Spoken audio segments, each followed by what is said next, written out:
Welcome. I'm so excited.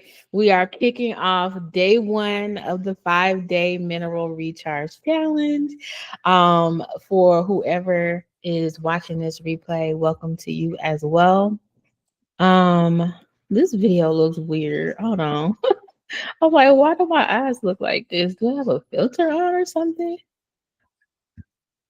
I don't look like myself. Let's do that. That's a little better. Here we go. I was like, my eyes are looking weird. Okay, I got that figured out. But anyway, welcome to the 5 day challenge, day one. Today, we need to jump into it right away. We need to get into some mindset work because what we are covering over these 5 days is meant to spark your consciousness. I want you to walk away thinking about your body differently, thinking about the system of healthcare that we exist in, and the waves of human patterns that we exist in as well. We are not operating these human bodies in a silo, in a vacuum, where we're just in our little bubble and there's nothing else impacting us. And so you might want to have your notes out on your phone. You might want to grab a journal.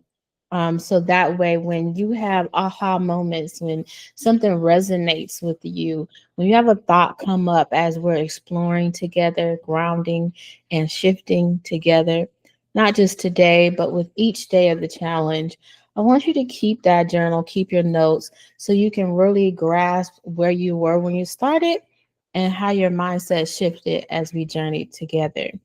So, right now, we're just going to take a moment to drop into the body. Just take a moment. You can close your eyes or not, but I want you to take a deep breath into the belly and exhale. Let those shoulders drop away from your ears and take a moment to just feel your entire body. We're going to be exploring this crucial question today. What is your body trying to tell you? What is your body trying to tell you? And you'll see with the day one prompt that I have dropped into our group, this is a part of your reflection where you need to think about what has my body really desperately been trying to say to me? Are there symptoms that I have ignored or brushed off and told myself, well, that's just mild. It's not a big deal. When your body is throwing out symptoms, whether they are mild or acute or chronic, pay attention. Listen closely to this holy, sacred body. This body houses divine intelligence in every of your trillion cells. It has important things to say, and this body holds the truth long before it makes it into the conscious mind. And so it's worth it to pay attention to the truths that your body is trying to convey to you, whether your symptoms seem mild or not. I've had clients kind of brush things off before, and then we'll take a deeper look. We'll take a look at their hair analysis. We'll look at their labs, and we'll see that there was things going on, like the thyroid began slowing down its functioning. Maybe they had subclinical PCOS where it's not to the point where a doctor would point it out, but it's the early signs and symptoms that this person's body is traveling towards that direction where they would consider it now a disease. And so I have learned when symptoms are mild, do not dismiss them. And just because your doctors say your labs are normal, that doesn't mean that your labs are functional. So the body is such a great compass and a book of truth that we can rely on to help us understand how to take care of ourselves. Now, when we talk about today's main topic, we're talking about toxic burden and drainage. Toxic burden and drainage. But before we can really jump into that, I really need you to set the stage in this whole mindset work we're doing today. And we're going to do a little bit of a history journey to do that.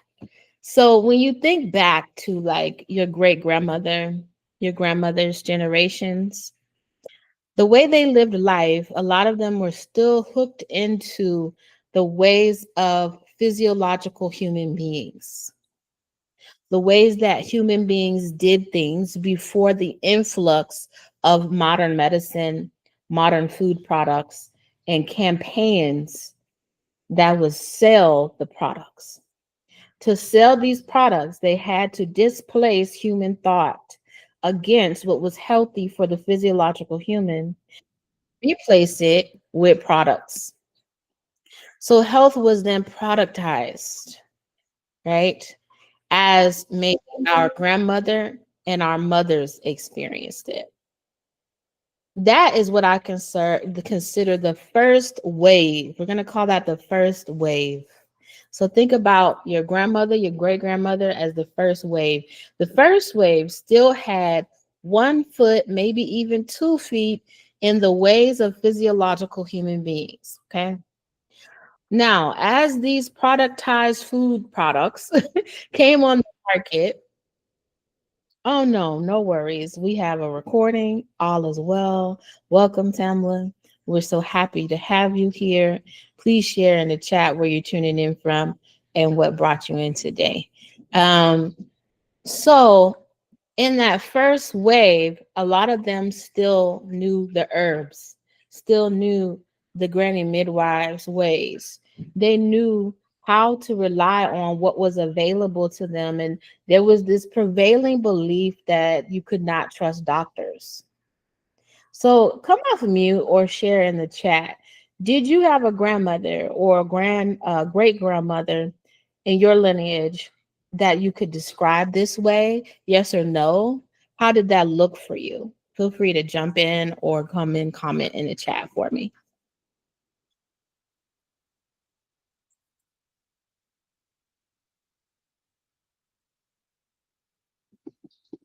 Hmm. How did this show up in your matrilineal line? Go ahead, April. Did you come off mute, dear? Yeah, I was gonna ask you because you were. I was trying to answer, but could you repeat the question for me? Absolutely. So what I'm saying is in the first wave of healing, right? The first wave is your maybe great grandmother or your grandmother. They were still connected to the ways of physiological humans, meaning that they knew the herbs, they knew the remedies, they knew the practices, how to take care of the sick, how to help a mother birth her child. All of those practices that we should be able to do as physiological humans without interference by a professional. They knew how to do them. And so I'm wondering if this showed up in your matrilineal line or that you know of or not. Maybe you've seen something different for that generation. So how did that generation show up for you?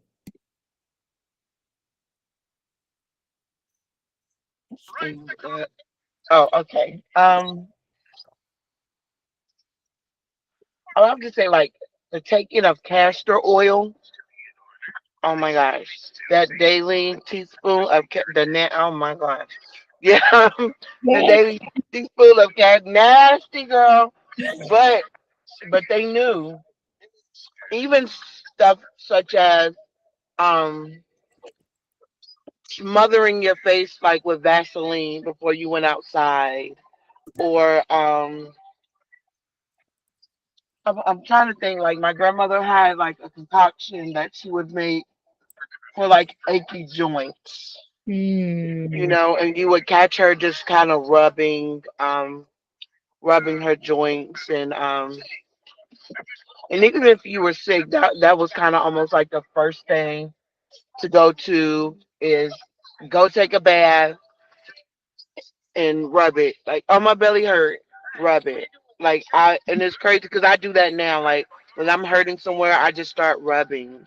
Hmm. So Yes. So you saw there was this still a connection to the remedies, to the knowings that we came here with, that we were supposed to know how to interact with our own bodies and with each other and with the earth. And so after that first wave came the second wave. And with that second wave was like maybe our mothers. And, it became, especially in certain populations of people, it became a sign of prestige and affluence to be able to go to a medical doctor, to be able to have medication and not have to rely on these backwood remedies, so to speak. And they bought into the propaganda campaigns about what food was supposed to be doing for you, because you should buy them from the store. Should not get them from a farm. You should buy them from a store in these nice packages. So they displaced using animal fats and started making seed oils and packaging it and marketing it as healthier than the animal fats that human beings have been using for millennia. They came and they packaged up byproducts, chemical byproducts, and masqueraded them as food items or skincare items. Tamla said my great grandmother was amazing. She made everything by scratch, including herbal remedies. My daughter, my grandmother, was always giving me advice on natural remedies: earwax for cold sores on the lip, castor oil in the belly button for menstrual pain, breast milk for pink eye, and sulfur for hair fall. That is the wisdom we were supposed to have access to, right?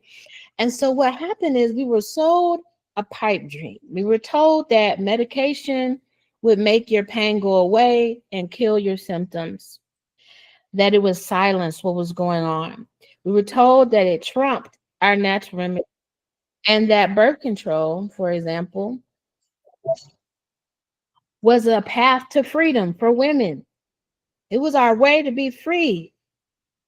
It was a part of feminism, right? And so as these new waves on a systemic level began to come in and shape the path of humanity, our mothers opted into the birth control, opted into the medical procedures.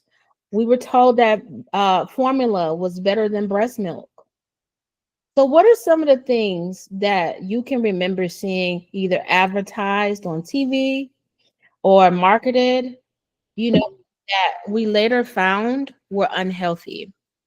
It could be a food item. It could be a medication that came out later that then there was a class action settlement against. Like, what did you notice that they had to come back and say, oops, my bad? One thing I think of is cigarettes. Cigarettes were marketed as a health product. It was later found to be cancerous. So all of these campaigns never considered the greater good and health of humanity. They sold us a hill of beans, and a lot of these displacements that they sold us became harmful. So then you have the development of medical injury, nutritional injury, where they displaced our natural remedies and they displaced our natural foods. So now we're 3 generations in, right? And responding to this conglomeration of medical and nutritional injury that has spanned over multiple generations now. And we, as teenagers, most of us were opted into this medical system for treatment. So, as we're in this meeting, feel free to come off and show your gorgeous faces. Feel free to chat with me any point when any thought comes up. Like, this can be interactive. This is our challenge that we're in together. And so I want you to really get the most out of this by thinking through, analyzing with me, so that you can shift in your mindset and your consciousness. And then comes the shift in behavior. So anyway, if you were put on birth control, metformin, a GLP-1 medication, a thyroid medication, if you were ever put on multiple rounds of antibiotics, if you ever had to take antidepressants, if you received a cesarean, an epidural, all of these are forms of medical injury. we have normalized the side effects of all of the medications and the procedures. Even a colonoscopy. There was a guy that went in for a colonoscopy, seemed like a routine procedure. The doctor nicked his colon and never told him. He went home. He got really sick, got to the hospital. He had developed sepsis, and shortly after that, he passed away. This is medical injury to the highest degree and is medical negligence as well. But it's more commonplace than we think. Is one of the number one causes of death is medical mistakes. So we have to be real about what we have faced so that we can create a new way forward. And so I call this new way forward the third wave of healing. Because now, from this vantage point, we get to make a decision about what the next generation is going to inherit from us. So, in the last maybe 10, 15 years, we've seen this uprising of holistic, alternative health. Have you guys noticed that? Noticed that trend? Yes, Yep. absolutely. Yeah, like you can find sea moss on the shelf. I think that's crazy. Let's see. You said, what would you suggest or for checking the colon? That checkup has always bothered me. Now, this is a personal opinion. Everything that I say here is that. In fact, you have to do what's best for you in all scenarios. But for me, I do not subscribe to colonoscopies. I just keep a very regular regimen of consistent gut health month to month. I am on the probiotics, digestive enzymes. I will do my gentle gut cleanses and make sure that I'm eating nourishing foods like dragon fruit, aloe vera, using herbs like cyprium, for example. So that's me. Not everybody's going to fall on that spectrum, but you got to do what's best for you. Yeah, I get it. I just those types of things are so invasive. And I've always like, I don't even like having to go get a mammogram because I know that that radiation on your breasts is not good for you. And Mm-hmm. I think I've had one in like the last 5 or 6 years. Um, I just, but then I personally don't ascribe to these harsh detoxes either. Right. And so I'm always just trying to like research and try to figure out like safer measures for like our overall well-being because like you were just saying, there's been an uptake in a lot of information, mostly in social media, Mm-hmm. and I have found a lot of that information to not always be correct. And so I get that we have to be mindful. Mm-hmm. But some of these things, and I guess maybe it's because we do, as especially as melanated beings, we have a history of not trusting the medical institution and then not following through when we feel like something is wrong. And so I'm always trying to figure out like best case scenarios. How do we actually keep our health, especially our gut health? Because I know that that's like one of the leading causes of so many disorders. But like, how do we do that on a continuing basis when we have such food insecurity? Mm. So this is a big, big question, and there's multiple ways I think you can go about that. Personally, my avenue is personal land ownership, if that is possible, Right, for the person, even if not necessarily as an individual, forming a collective. Here in Georgia, where I'm located, I've seen plots of land for 2,500 for an acre, 5,000 for 2 acres. And honestly, growing up in Alabama, my grandfather was a farmer and he was able to produce so much with just a tenth of an acre. He did not need a full acre to feed 10 children plus grandchildren. I would be a part of, snapping chickpeas and shucking corn and helping to get the goat slaughtered, pick the eggs for the chickens. And what I witnessed was such an abundance that he would have to give some away. Like we had deep freezers full of food. And when you really pay attention to how much the earth yields, it is mind blowing. For example, I have a friend that loves foraging, but they also have become skilled in identifying plants and fruiting trees. And they were getting an oil change one day and just so happened to take a look behind the building. There was over 10 pecan trees, just abundant behind this building. And so not all of us are going to develop those skills. We can connect to people who will, who already have them. Connect with Black farmers, permaculture farmers. Find the right people that you align with and have a collective of people that you trust. Personally, that's my way forward. I believe in collective pursuit. I believe in land ownership. You do not need 50 acres. Matter of fact, I promise you, you'd be overwhelmed with trying to tend to all of that. A tenth of an acre is enough to feed more than 10, 15 people if you're doing it properly and you have connection with other people who are also tending to land. So it has to be highly intentional. And in this day and time, it has been heavy on my spirit to put this into action and make sure it happens by fall of next year. I press for you to do this and do the same and make it a priority. If you have to do a crowdfunding campaign.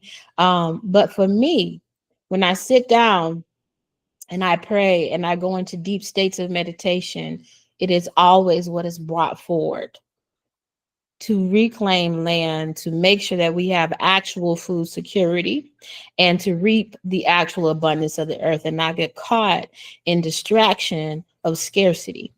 It's a distraction because it's not actually real. It's just that we have a really vulnerable and subpar food delivery system in this nation. When you think about one region, all of the food for that one region is coming through one port and then disseminated across that area to different grocery stores. God forbid that something happens and that breakdown in transmission of food occurs. It's such a flimsy system.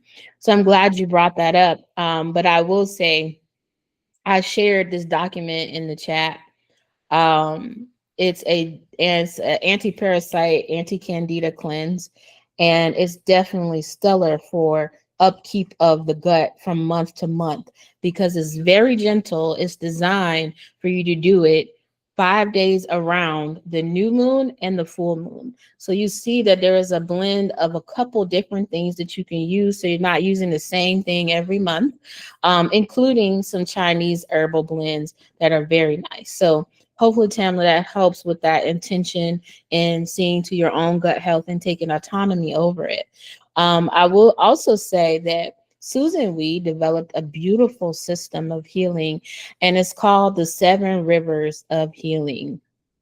And what she's talking about here is another mindset shift that I find is crucial for us. And that's moving away from being at war with these bodies and moving into connection with the body, moving into wisdom with the body. And she calls it the wise woman way versus the heroic way of healing. In Western medicine, they go to war with the symptoms, with the past pathogen. That's how they do, and it's a very insidious where it'll seep into your mindset if you're not careful, to the point where we have identified that there's been this influx within the last 10, 15 years of these holistic practitioners and holistic information being disseminated and made more available. It's become mainstream. But the downside to that is they still carry a heroic mindset by and large. Their wise woman way is not behind how a lot of people practice in holistic medicine, alternative medicine. They're still at war with the body, but they're just using non-toxic treatments. So we have to be mindful when we're seeing the word holistic. It can very much be just a marketing tactic. Just like how you can look on a package of food and it says natural. Who knows what that really means? It's an empty word at this point when it comes to food labels, right? And so, what is the alternative? The alternative is to get into the root of what is happening in your body. That is root cause healing.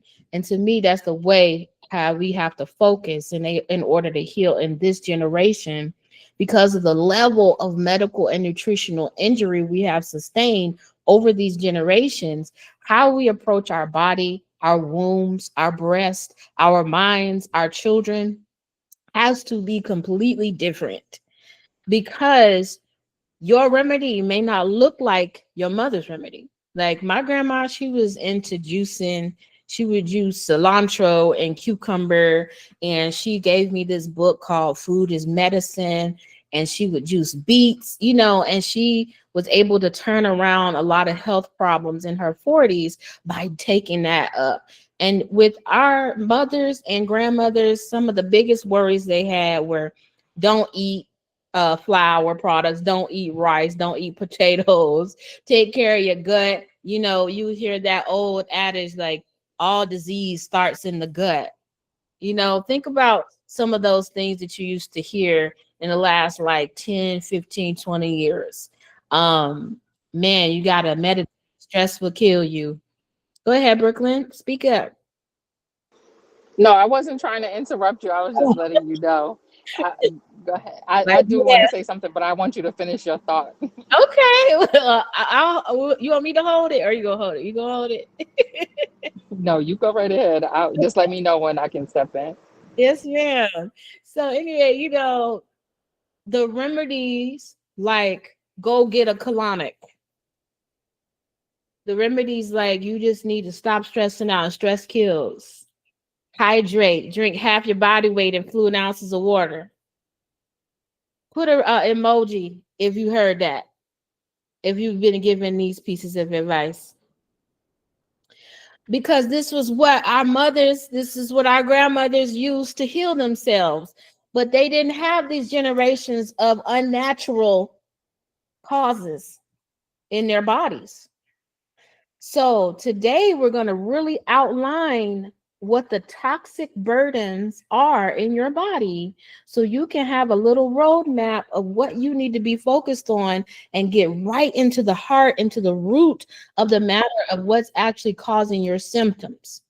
Okay, it's so important for you to let go of any preconceived notion about what is holistic, what is necessary. Like we have to throw it away and kind of build up something new, taking what still works and leaving behind what doesn't without judgment and with a high level of self-compassion. So we have Brooklyn and then we have Tamla. Brooklyn, take it away. Okay, I'm gonna try to make this as short as possible, but it's kind of hard because you just have so much value packed in right here. Listen, our mental state is the active ingredients to all things. Everything that's convenient is a con. Starts right off the top. It tells you in the word con, convenient. It's there for us to see. Our ancestors, just like with religion, learn and from being fed, right? The bird feeding, putting the food directly into the mouth. They didn't read it for themselves. So when they passed down religion, they passed down those things, right? Every single individual is made up similar but extremely different. So the whole journey is about getting to know yourself, not yourself via through someone else. So yes, there's a lot of information, absolutely, but all that information is not for you. You have to take what resonates and throw away the rest. But the only way you're going to do that is by getting to know you. And think about the fact that fear comes before all of this. So you're not afraid to learn all the information, you're afraid to learn you. And once you have the fear, then you have the convenience. So then you don't really put the effort forward because it's overwhelming. It's too much to learn. I could just go ahead and do this. That's why packaging health in the disguise of herbal is so popular because that's where the money's at. When crack was around, that's where the money was at. So it was at an all-time high. When cocaine was around, it was an all-time high. That's where the money's at. So that's what's gonna be promoted. Where the money is at is in the sour sops, the nettle leaves. That's what's popping. If you don't know by now, black people are the trend. So whatever you and now it can be monitored in real time. So in real time, they see it's being seen what we're saying we need and we want, and then here comes Mama Bird to feed it right down our throat. It is a mental process and cycle that we have to get ourselves. No one can understand us but we. To thy own self be true.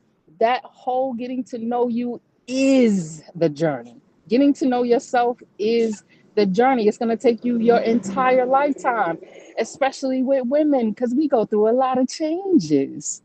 We don't stay the same. It's not just age, our whole bodies, our whole minds, our circumstances. And like sis said, what our moms needed then is damn sure not the same thing we need now. We're up against a whole different level, new devils. So we got to have a new way of going about things. And the only way you get to defeat your enemy is to know the enemy, but know your first self first. Be true to yourself. We accept and receive ourselves. We got everything we need to turn it around, to do what we need to. Your whole family as a black woman can live off your body.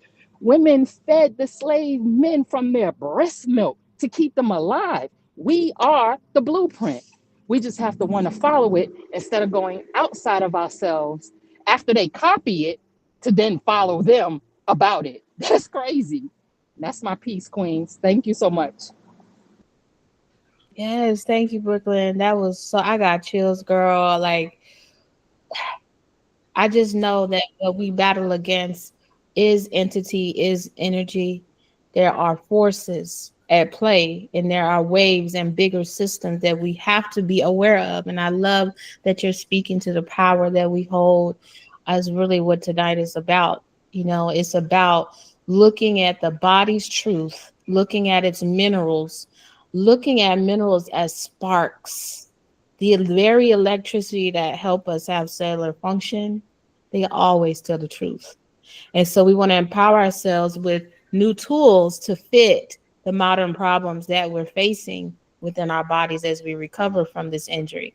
Tamla, come on, love. You want to share your piece as well? I didn't have anything to say. You had said drop an emoji if you've ever heard those things, and I was like, yeah, me, because I've heard all that stuff. Um,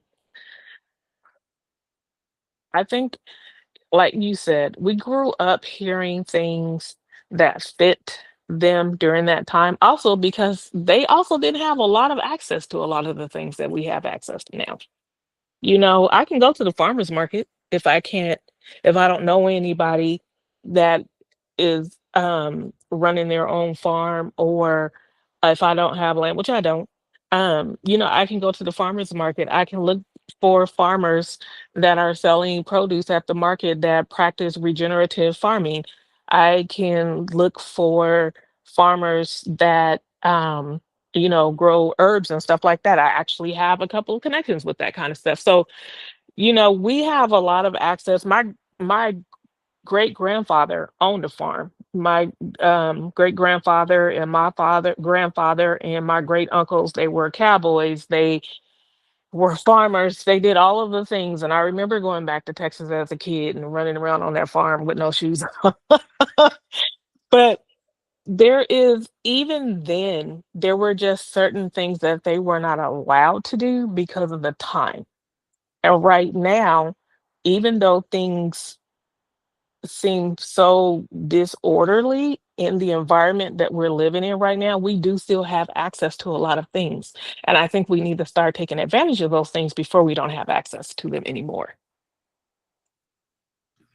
Yeah, I think creating your own systems is what it's about. And so let's start talking about this toxic burden that I've been kind of going on and on about. I'm going to share a nice graphic with you all, but the first level of toxic burden I want to touch on is dental injury. This is an important one because it's the most under highlighted. I don't really see it talked about enough. And so if you've ever had a root canal, if you've had your wisdom teeth removed, if you've had a filling place that was made from amalgam and it's silver, if you've had a filling place that was made with white composite, we have been exposed to toxins. So the root canals, when they placed them, especially from the 1990s and earlier, they included a formaldehyde derivative in the sealant that they use to seal the root canal crown onto the gum. And it stays circulating in your body. Why do I know that? Because I was detoxing following a naturopathic protocol to heal when I went and got a cone beam scan, which is a 3D scan, a cone beam scan. And that cone beam scan shows what x-rays do not. So this is part of what I mean by we have to have an open mind about modern problems needing modern solutions. So the cone beam scan showed that I had 2 root canals that were infected that didn't show on the x-ray. And where I had wisdom teeth removed as a teenager, 2 of them did not heal properly, and both were also infected and causing me to lose bone in the jaw. So what happens if they extract a tooth and they leave a part of the ligament behind, which most conventional dentists do, then the bone is not able to properly regenerate, and it leaves gaps in its redevelopment, and it can cause fatty tissue versus bone, and then it develops bacterial infection. So essentially, I had 4 silent dental infections that were not caught on anybody's x-ray. I had to go get a cone beam scan to learn this information and help myself. So once I started detoxing and opening up my lymphatic system, opening up the colon, making sure that I could sweat and really prepare my body to get this root canal extracted, I'm in the sunshine sweating one day and I smell formaldehyde literally off gassing from my body. So I went down a research hole to find out what the hell was going on with me. And this is what came up. They used the formaldehyde in the sealant of root canals from the 1990s and earlier.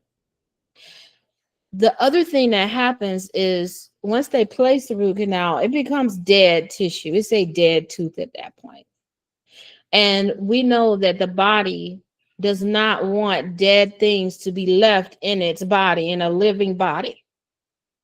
And it's in such a way where the body can't encapsulate it, it can't cleanse it, it can't get rid of it, and it's hooked right into the lymphatic and nervous system and close to the brain. If you have silver fillings and they have an amalgam of metals, most likely it includes mercury, and that mercury bypasses the blood-brain barrier and causes negative symptoms to your nervous system. This can look like anxiety, depression, suicidal ideation. So if you've dealt with these things and you've had mercury fillings in your mouth for a few years, it's worth it to find the right dentist that can take this out of your mouth. So I went down the rabbit hole again because holistic dentists were doing diabolical things.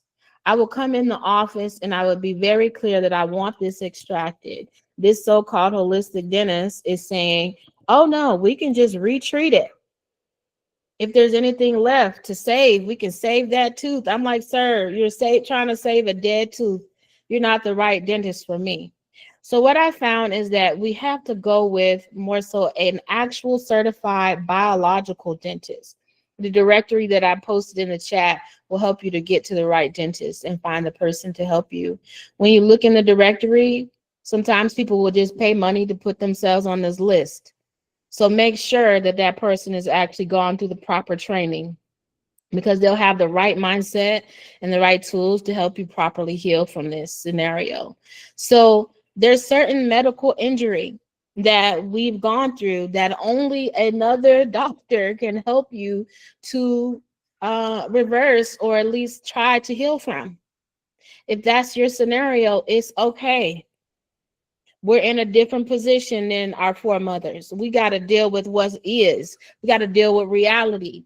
And I had to come to terms with the fact that it don't matter that for 15 years I've been watching my nutrition, sunbathing, taking my herbs, fasting, doing my castor oil packs, my womb massage and breast massage, helping other women heal. None of that mattered in the face of medical injury, in the face of needing to have this oral surgery. I had to make that happen for myself. So one thing I really want you to take from this story is that I'm human and you're human, and we have to deal with ourselves accordingly. We are not exempt from these systems, but we can create our own liberation by deciding that we will draw a line in the sand and only do what is best for us for going forward. What was is what was. Forget it. But we can define a new narrative for ourselves going forward. And so when we look at things like dental injury, nutritional injury, when we look at this infographic that I shared in the chat, we'll also see mineral imbalances, stress patterns. One of the biggest stress patterns that we face as modern women is a sedentary lifestyle. We have to make a point to get up and move. A sedentary lifestyle will cause stress just as much as smoking. It's like a heart attack, taking people out. And so when we look at all of these levels of toxic burden on the body, what begins to happen is it breaks down the body's natural detoxification pathways. And so when you see all this hype online about I'm about to do a cleanse, I'm about to detox, it makes me giggle, because the body has natural detoxification pathways that will work properly for you if you give the body what it needs. So phase one starts with the liver. The liver is going to kick up enzymes, and it's going to start to make fat soluble toxins into water soluble toxins. You can think of it as your body opening the faucet. It's beginning to literally drain downward. So you feel the drainage happening. You feel the lymphatic system opening. You'll be urinating more. And then you're going to move into phase two. And that's like the body opening the faucet and then taking all of that down the drain. So you can think of that as the body taking these now water soluble toxins and beginning to break them down so they are non-harmful and will not hurt your cells, and it can be eliminated out of the body. Then you go into phase three, and that's when you have elimination, where it's actually going into the sewage of the body, the colon, being able to sweat it out, being able to urinate it out. So if we're under stress, if we have a sedentary lifestyle, if we have silent dental infections, if we've been on several courses of antibiotics, whatever the injury was that we sustained or are going through, all of those things will affect the natural detoxification pathways. So we have to be gentle here. We cannot be harsh, because the body's already facing enough stressors. We don't need to add them on in the name of healing, in the name of holistic treatment. Because remember, holistic treatment has somehow still become Western medicine. They just have non-toxic remedies. But if we bring gentleness back into how we treat her, how we treat this holy, sacred body, this temple of your spirit, then we can tell her, I know you've been through a lot. I know you're still going through things. I promise to be gentle to you from now on. I will listen to you. I will not ignore you. When we have these injuries, these levels of stressors, they impact our ability to get rid of toxins, and we're already so exposed to environmental chemical toxins, endotoxins, where our body is producing toxic byproducts. It could be from old fecal matter, from a medication, from a food product that you ate. So when we're already facing these other levels of stressors internally and externally, we want to do everything we can to support the body in its natural detoxification process. So how do we do that? Number one is making sure she's well fueled. You have to eat enough. Most women I know do not eat enough to fuel even just the proper detoxification process. In phase 2, when your body is making harmful toxins non-harmful, if you don't have enough nutrition, you can't detox because it needs nutrients to do that work. It needs fuel.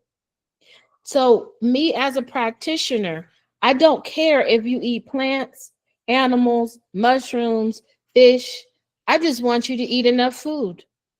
I need you to have proper nutrition so that you can properly detoxify from our toxic environment. I need you to have enough fiber so that you can go to the bathroom on a regular basis. You need enough nutrients and antioxidants. You need water-rich fruit that is going to come and hydrate you on a cellular level. So when I come in and I'm working with the client, I'm looking at what is missing. What do we need to add here? I'm not ever judging her, ever. I'm just coming in so we can properly fuel you so your body can do her job. But then if we get down into that third level, if you don't have enough magnesium alone, you will not have proper bowel movements. So if you don't have sufficient sulfur, zinc, copper, selenium, magnesium, you will not detoxify properly. So if you go in and you do this harsh detox with these harsh herbs, you chucking down oregano oil and stuff, you are not doing your body favors. You're stripping your minerals. You're further depleting her from the job she needs to do.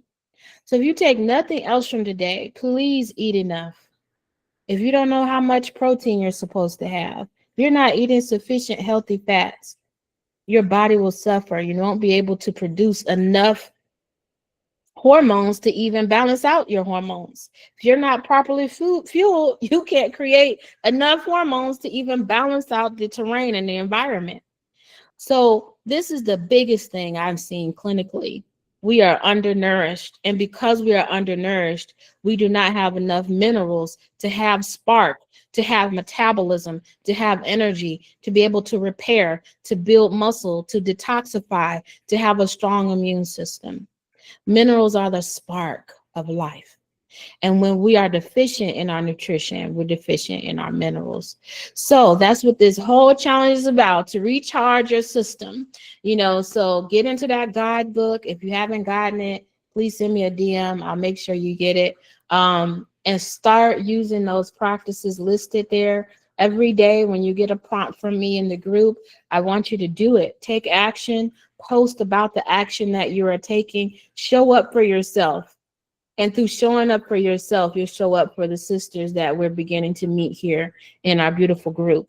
And so we listed the toxins. I want you to use that gentle cleanse if it calls to you. Find the right dentist if you need it. Look over that stressors list and really understand what's most important for you to focus on. Don't try to take everything on at once. It's too much. Find the one area that you need to focus on. Right now, for me, is the dental toxic burden. That's my main focus. I'm going in for another surgery on November 20th to take care of the other side. I drew my line in the sand. I don't care if I got to pay $3,000 per surgery. I'm going to take care of my business, and I'm going to do what I need to do for me. I'm going to find the right surgeon. My issue with veganism is not that it is plant-based. My issue is that a lot of vegans end up copper dominant. They are eating way too many copper dominant vegan foods and not made aware of the risk of copper dominance or how to properly balance that out. And that leaves you vulnerable, very vulnerable, because copper and zinc have a certain ratio and relationship in your body. So anytime that you become copper dominant, your zinc is not functioning as it should.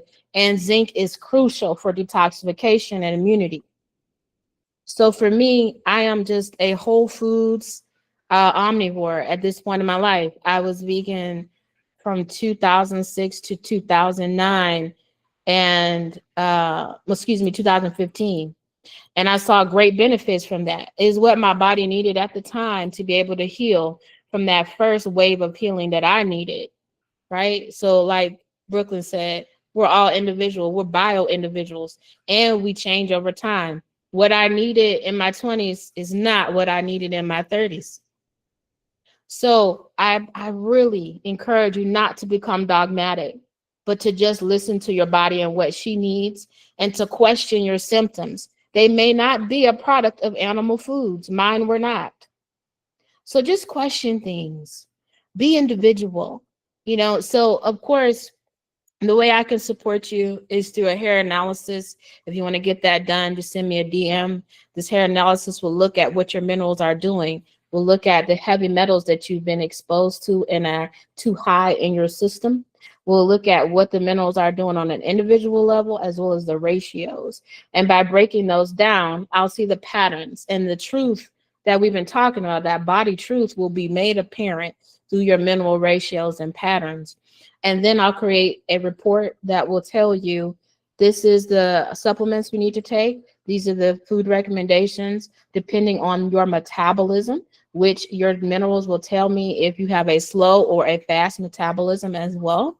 And then you'll also get recommendations on what to change or what to tweak in your environment to detox or to reduce toxic exposure and to reduce stress. So you'll have a full report with a 12-week plan. And then if you want coaching and help, we can go from there. But either way, you'll have complete clarity on what you need to do being a bio individual. So I gotta go, y'all. I got a client to coach from here. But if you need me, please do DM me or send me a message in the Facebook group. I will be back on day 3 at 5 o'clock as well. And we'll rejoin them. But keep the conversation going in the Facebook group. I hope you feel charged up. I hope you have thought about your line in the sand, what you're going to be doing for your health this week, but also in shifting your consciousness as we move forward from this week. Y'all have a great rest of your day, and I'll see you in the group.